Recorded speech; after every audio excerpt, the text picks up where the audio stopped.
মাদক এই একটা ছোট্ট শব্দের মধ্যে লুকিয়ে আছে ভয়াবহ অভিশাপ। যিনি মাদক নেন তিনি তো বিপদে পড়েনি, কিন্তু তার সাথে আরো বেশি বিপদে পড়ে যান তার পরিবার, তার আশেপাশের সবাই। সারা বিশ্ব জুড়ে মাদকের এই ভয়াবহতা ক্রমশ গ্রাস করে নিচ্ছে আমাদের সমাজকে, পরিবারকে, পুরো বাংলাদেশকে।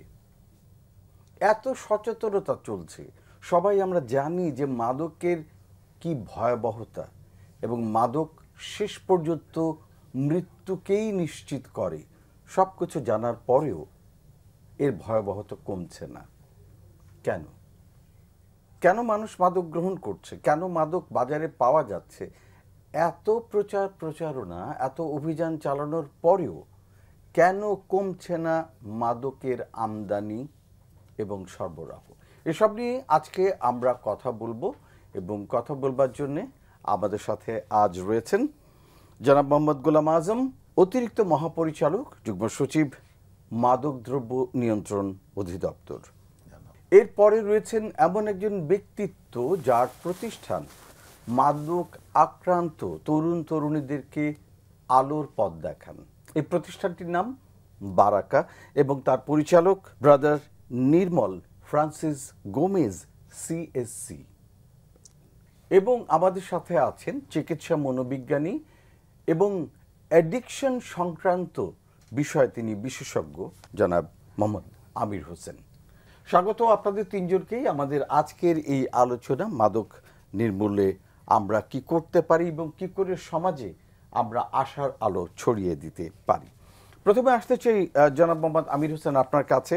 কেন সবকিছু জানা সত্ত্বেও আমাদের তরুণ তরুণীরা, কিশোর কিশোরীরা মাদকের ভয়াবহতাকে বেছে নিচ্ছে? ধন্যবাদ আপনাকে। আমাদের দেশে সবাই এটাই ভাবে যে মাদক ব্যক্তি ইচ্ছা করেই নেয়, এটা নিলে এটা চাইলেই নেওয়া যায়, চাইলেই বন্ধ করা যায়। আসলে বিষয়টা না। সবার আগে এই জায়গায় যে একটা মানুষের ভ্রান্ত ধারণা আছে, সেটার কারণে মাদকাসক্ত বাড়ছে। কারণ হচ্ছে মাদক একটা কেমিক্যাল। আমি যেটাই বলি, এটা ক্যানাবিস বলি, আমরা ইয়াবা বলি, যাই বলি, এটা কেমিক্যাল। কেমিক্যাল কি করে? আমাদের বডিতে গিয়ে এটা একটা ক্রিয়া প্রতিক্রিয়া করে। তো এই ক্রিয়া প্রতিক্রিয়ার কারণেই আমাদের মধ্যে কিন্তু একটা অনুভূতি হয় যে ওইখানে যে মজাটা ব্যক্তি আটকে যায়, এই মজাটা বারবার পেতে চায়। এই বারবার পেতে যাওয়ার কারণে এক সময় দেখা যায় ব্যক্তি শুরুতে যেভাবে নেয়, পরে বারবার নিতে চাওয়ার যে ইচ্ছাটা তাকে এখানে আসক্ত হতে বাধ্য করে। এই ক্ষেত্রে আমি আপনার কাছে একটা ছোট জিনিস জানতে চাইবো যে আমাদের বাংলাদেশে যদি 100 তরুণ তরুণী বা কিশোর কিশোরী দেখি, তাদের মধ্যে তো বেশিরভাগই নিচ্ছে না, অল্প সংখ্যক মানুষ নিচ্ছে। তো এই ইচ্ছাটা তো আরো অনেকেরও করতে পারে, তারও তো নিচ্ছে না। তাহলে কেন ওই সার্টেন পার্সেন্ট আমাদের কিশোর কিশোরী বা তরুণ তরুণী তারা কেন নিচ্ছে এটা জানা সত্ত্বেও? তারা জানা সত্ত্বেও শুরুতে কিন্তু কেউই আসলে আসক্ত হয় না। আমরা অনেকেই আছে যেটা হয় যে কিউরিসিটি, এখন যদি বলি কারণগুলো কি, কারণের সাথে এটা যুক্ত থাকে। অনেক তরুণ তরুণী আছে, অনেকেই আছে, শুধু তরুণ তরুণী না, অনেক বয়সেরই মানুষ যারা কৌতূহলের বসে সবাই না। মাদক নেওয়ার একটা অন্যতম কারণ হচ্ছে কৌতূহল। গবেষণা কি বলছে যে কি ধরনের মানসিকতার লোকজন এতে পরে আসক্ত হয়ে পড়ে? মাদক নেওয়ার তো আরো অনেক কারণ আছে, কৌতূহলই একমাত্র কারণ না। আমি যদি বলি পারিবারিক জায়গা থেকে, যে ফ্যামিলির বাচ্চারা একটু ডিপ্রাইভ থাকে ফ্যামিলির কাছ থেকে, বাবা মার কাছ থেকে, তো তারা দেখে যে এটা খেলে তো একটা আনন্দ বা মজা পায়, সে তখন ওই মজাটা বারবার নিতে চায়। কিন্তু যে বাচ্চাটা ফ্যামিলিতেই বাবা মার কাছে মজা পায়, আনন্দ পায় ফ্যামিলি, সে কিন্তু তখন ওইটা নিয়ে খুব একটা মাথা ঘামায়ও না। আমরা ওইটাও দেখেছি। ঠিক একইভাবে এরকম করে যার প্রোটেক্টিভ ফ্যাক্টরগুলো আমরা বলি, বেঁচে থাকার জন্য প্রোটেক্টিভ ফ্যাক্টরগুলো যারা বেশি পায়, সে আসলে ওই জায়গায় খুব একটা যায় না। এটাও আমরা যেমন দেখেছি, যারা প্রোটেক্টিভ ফ্যাক্টরগুলো যাদের অনেক কম, তাদের জন্য আসলে মজা পাওয়ার, আনন্দ পাওয়ার জায়গাটা ওইখানে খুঁজে পায়। সেই জায়গা থেকে অনেকেই আসলে আসক্ত হয়ে যায়। আসক্ত হওয়ার আসলে একটা কারণ না, কৌতূহল তার একটা মাত্র। অনেক ধন্যবাদ জনাব আমির হোসেন। আমি আপনার কাছে ফিরবো, আমার আরেকটা গুরুত্বপূর্ণ প্রশ্ন আছে আপনার জন্য, কিন্তু তার আগে আমি ফিরতে চাই আমাদের মাদকদ্রব্য নিয়ন্ত্রণ অধিদপ্তরের মাননীয় অতিরিক্ত মহাপরিচালক এবং যুগ্ম সচিব জনাব গোলাম আজমের কাছে। আপনার কাছে জানতে চাইব, সরকার তো বছরের পর বছর বিভিন্ন ধরনের ব্যবস্থা গ্রহণ করছে, প্রচুর প্রচারণা চলছে, টেলিভিশনে, পত্রিকায়, সব জায়গাতে আলোচনা হচ্ছে। এত কিছু করার পরেও কেন এটা নিয়ন্ত্রণে আসছে না? সরকারি দপ্তর হিসাবে আমাদের এই মাদকদ্রব্য নিয়ন্ত্রণ অধিদপ্তর 90-এর দশকে আমাদের এটার প্রতিষ্ঠা হয়। আমরা 3টি জিনিস নিয়ে কাজ করছি। একটা হলো গিয়ে আমাদের এই মাদকের যে সাপ্লাই, আরেকটি ডিমান্ড এবং হার্ম, এই 3টা রিডাকশন করার চেষ্টা করছি। বাংলাদেশ মূলত মাদক উৎপাদনকারী দেশ না। আমাদের পার্শ্ববর্তী কিছু দেশ আছে, দুষ্ট চক্রের মাধ্যমে হোক আমাদের সমাজে এটা ঢোকানো হচ্ছে। আমরা মাদকদ্রব্য নিয়ন্ত্রণ অধিদপ্তর চেষ্টা করছি আমাদের গঠন হওয়ার পর থেকে আমাদের নিজের ক্যাপাসিটি বিল্ড আপের মাধ্যমে তাদেরকে, এই ব্যবসায়ীদেরকে ধরা, এবং যারা আসলে মূলত যারা কেরিয়ার তারাই বেশি ধরা পড়ছেন। আর যারা মূল হোতা তাদেরকে ধরতে যে আমরা ইদানিং একটা নতুন ব্যবস্থা নিয়েছি, সেটা হলো মানি লন্ডারিং মামলা। অর্থাৎ যে মাদকটা নিয়ে আসছে সে কিন্তু মূলত ব্যবসায়ী না, সে শুধু কেরিয়ার, কিন্তু মূল ব্যবসায়ীরা ধরতে গেলে এই টাকার অনুসন্ধান করতে গিয়ে আমরা মূল হোতাকে পেয়ে যাচ্ছি। এরকম আমরা কয়েকটি প্রায় 12-13টার মতো এরকম মামলা করেছি এবং সাকসেসফুলি এই মূল হোতাদেরকে চিহ্নিত করতে পেরেছি। সেই কারণে আমরা চেষ্টা করছি যে সাপ্লাইটা যদি একটু কমিয়ে আনতে পারি তাহলে মাদকের ভয়াবহতা কমানো কিছু হলো সম্ভব হবে। আপনার কি কোনো রকম সীমাবদ্ধতা রয়েছে, সেটা লোকবল হোক কিংবা আইন হোক কিংবা আইন প্রয়োগকারী যে সংস্থাগুলো রয়েছে তাদের কাছ থেকে কি আপনারা যথাযথ সাপোর্ট পাচ্ছেন কিনা? বাংলাদেশে যদি 1,57,000 বর্গ কিলোমিটার হয়ে থাকে, তো এই জায়গার মধ্যে আমাদের ফোর্স আছে মাত্র 1600। তো এতে মাদক দ্রব্য নিয়ন্ত্রণ অধিদপ্তরে যারা সরাসরি আমাদের কাজ করে, তো এতে আপনি নিজেও বুঝতে পারছেন আমাদের পার্সেন্টেজটা কত মানে পৌর। তারপরও আমরা আমাদের অন্যান্য আইন শৃঙ্খলা রক্ষাকারী বাহিনী আছে, তাদের সহায়তায় আমরা এই কার্যক্রমকে বেগবান করে নিচ্ছি, কিন্তু অপ্রতুল। আবার আরেকটি ইস্যু আছে, সেটা হলো বর্ডার এলাকা। বর্ডার এলাকা মূলত সেরে আমাদের সরাসরি কাজ করার সুযোগ নেই। সেক্ষেত্রে আমরা বিজিবির একটু হেল্প নেই, তাছাড়া পুলিশেরও হেল্প নিয়ে থাকি, র্যাবের হেল্প নিয়ে থাকি। ইদানিংকালে আমাদের আর্মিও, সেনাবাহিনী আমাদের হেল্প করছেন। অনেক ধন্যবাদ। আমরা জানি যে যেসব তরুণরা বা আমাদের যারা মাদক আক্রান্ত হয়ে যায় তারা সাময়িকভাবে সুস্থ হয়ে গেলেও দেখা যায় পরবর্তীতে আবার মাদকে আসক্ত হয়ে পড়ে। এরকম অনেক ধরনের চ্যালেঞ্জ রয়ে গেছে মাদক আসক্তদের নিয়ে, এবং আপনি যেহেতু নিজে প্রতিনিয়ত এনাদেরকে নিয়ে কাজ করছেন, তো এই মাদক মুক্ত করার জন্য তাদেরকে আলোর জীবনে ফিরিয়ে আনার পথে কি কি চ্যালেঞ্জ আপনি দেখেছেন? আপনাকে ধন্যবাদ, খুব গুরুত্বপূর্ণ একটা প্রশ্ন। কারণ যদি বলি এইভাবে যে ইউএনওডিসি আমাদের যে তথ্য 2023 সালে দিয়েছেন, সেটা হলো যে সারা বিশ্বে মাদক আসক্ত ব্যক্তিদের মধ্যে 7 জনে 1 জন চিকিৎসা নিতে আসে মাত্র। আর সেটার হার বাংলাদেশে আরও কত কম সেটা আমরা বুঝতে পারি, কারণ আমাদের ডায়াবেটিস হাসপাতালে গেলে লাইন দিতে হয়, কিন্তু মাদকাসক্ত পুনর্বাসন চিকিৎসা কেন্দ্রে আসলে পরে রোগী নাই। তার মানে সামাজিক একটা বাধা রয়েছে। আচ্ছা, আমি আপনাকে জানতে চাই, অনেকের ধারণা যে এই ধরনের যেখানে চিকিৎসা সহায়তা দেওয়া হয়, পুনর্বাসন করা হয়, এই জায়গাগুলো সাইকিয়াট্রিক ডিপার্টমেন্ট বলি বা এগুলো খুব এক্সপেন্সিভ।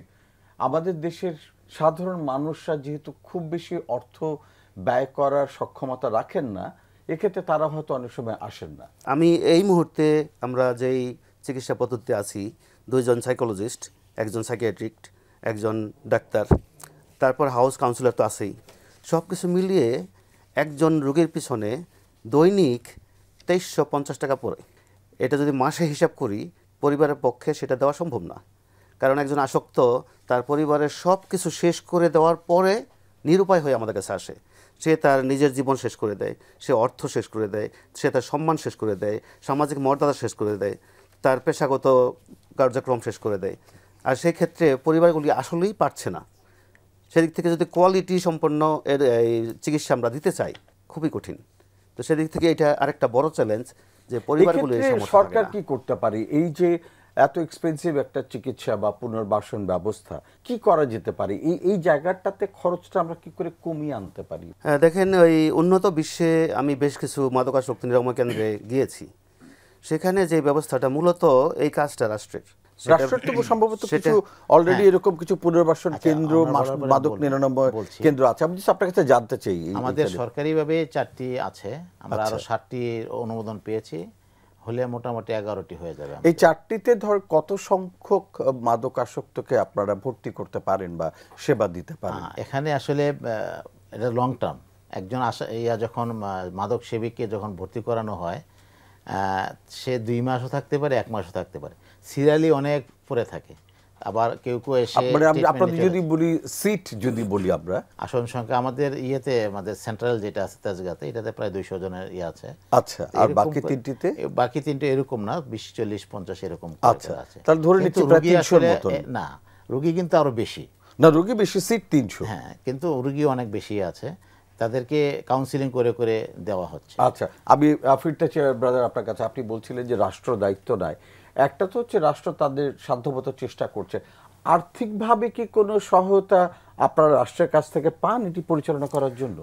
যেটা বলতে চাচ্ছিলাম, মূলত এই বিষয়টা রাষ্ট্রের দায়িত্ব, যেখানে আমরা প্রাইভেট যেই প্রতিষ্ঠানগুলি 399টা আমরা চালাচ্ছি খুব যুদ্ধ করে।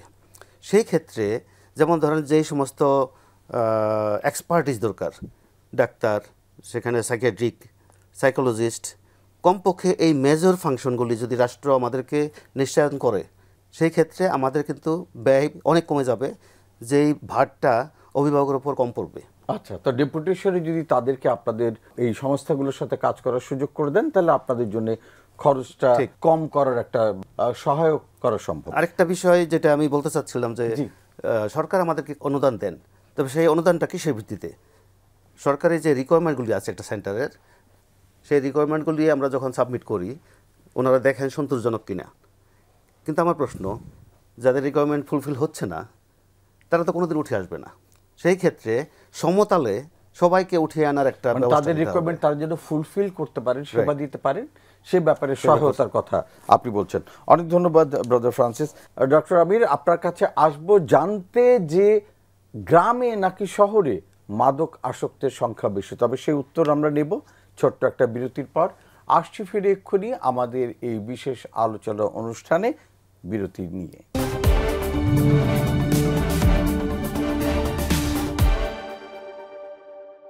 স্বাগত আরও একবার আপনাদেরকে আমাদের এই বিশেষ আলোচনা অনুষ্ঠানে, যুব সমাজ এবং মাদকের ভয়াবহতা। আমাদের এই আলোচনা অনুষ্ঠানে স্বাগত আরও একবার আপনাদের তিনজনকে। আমি ফিরতে চাই আমির সাহেবকে, যে প্রশ্নটা আমরা শেষ পর্যায়ে করতে চেয়েছিলাম, যে আমাদের ধারণা যে শহরের ছেলেরাও শৃঙ্খল, তারা বেশি মাদক আসক্ত। ইদানিং পত্রিকায় পড়ছে যে না, গ্রামের ছেলেমেয়েরাও এখন অনেক বেশি মাদক আসক্ত। আসলে কারা বেশি?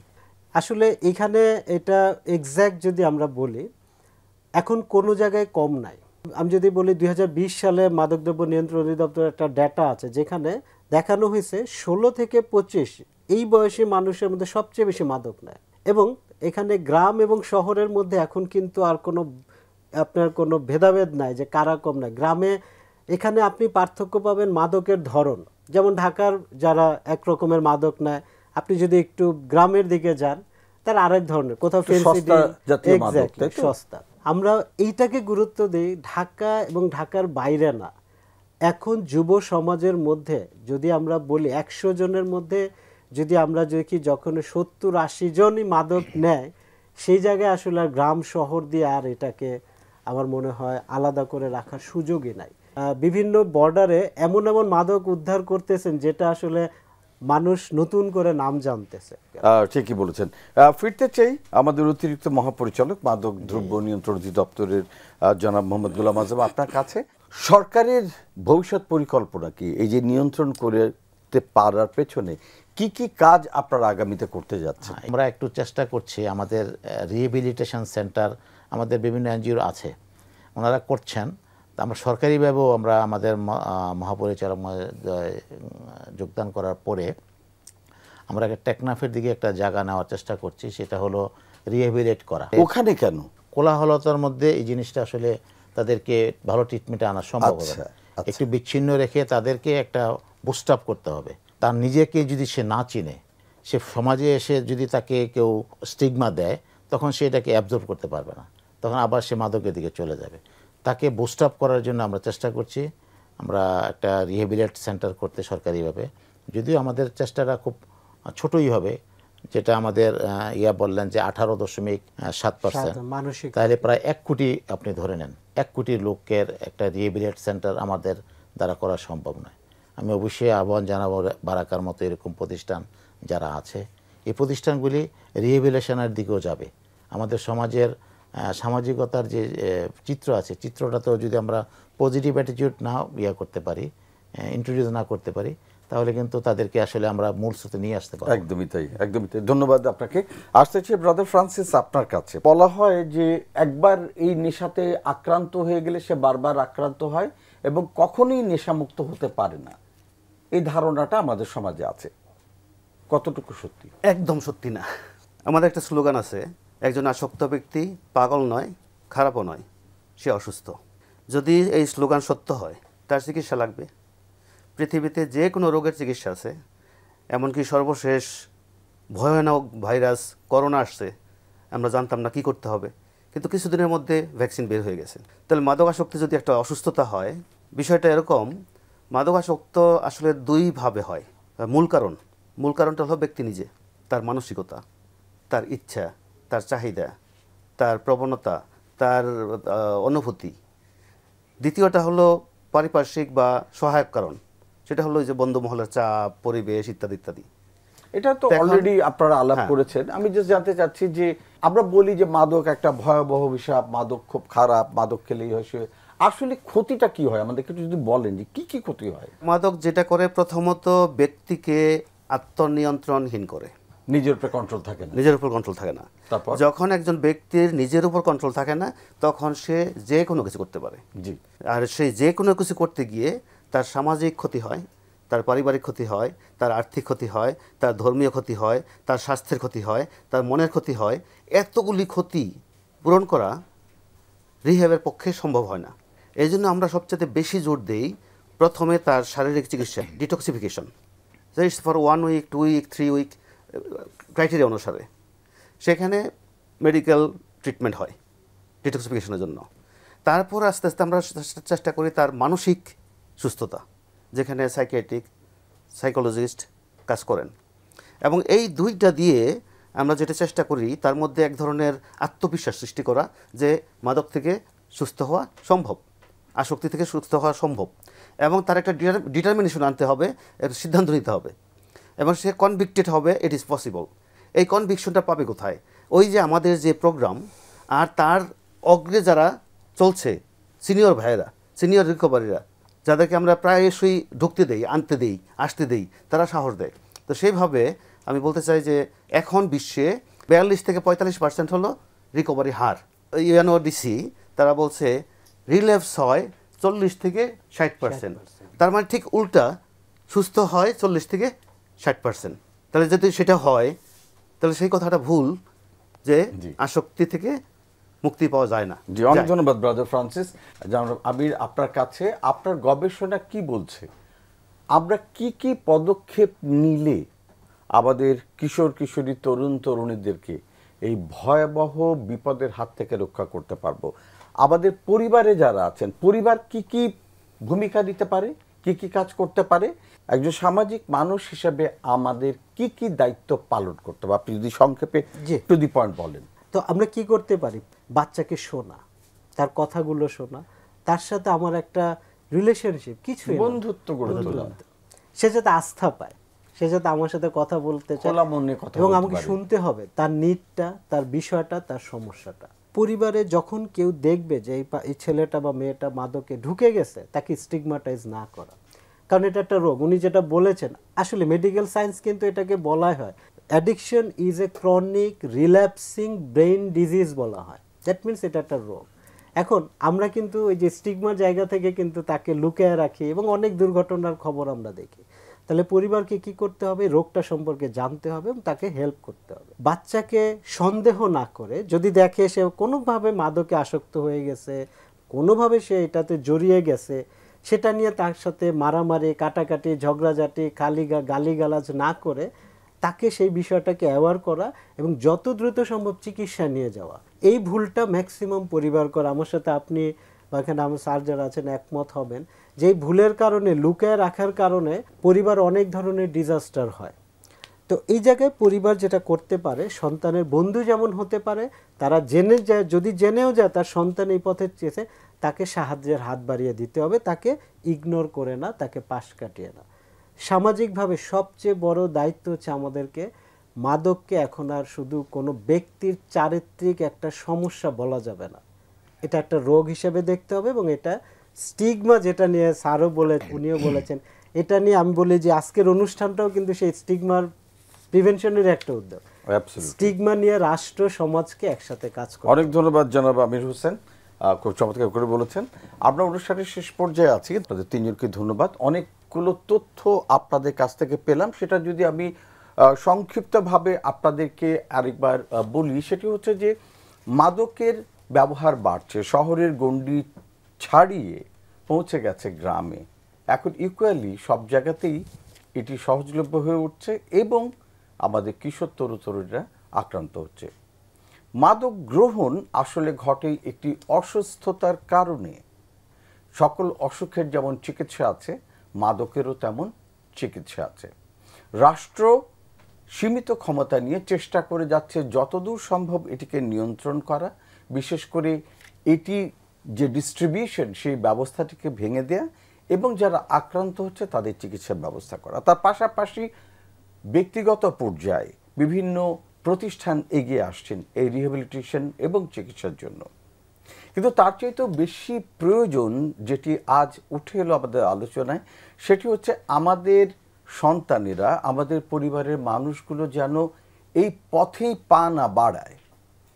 প্রিভেনশন এবং আমাদের সমাজে আমরা যারা আছি, যে সমস্ত সামাজিক সংগঠনগুলো আছে, ধর্মীয় প্রতিষ্ঠানগুলো আছে, আমরা যারা তাদের বন্ধুবান্ধব পরিচিত জন আছে, আমাদের দায়িত্বও অনেক তাকে সমাজে সহজভাবে গ্রহণ করে নেওয়া।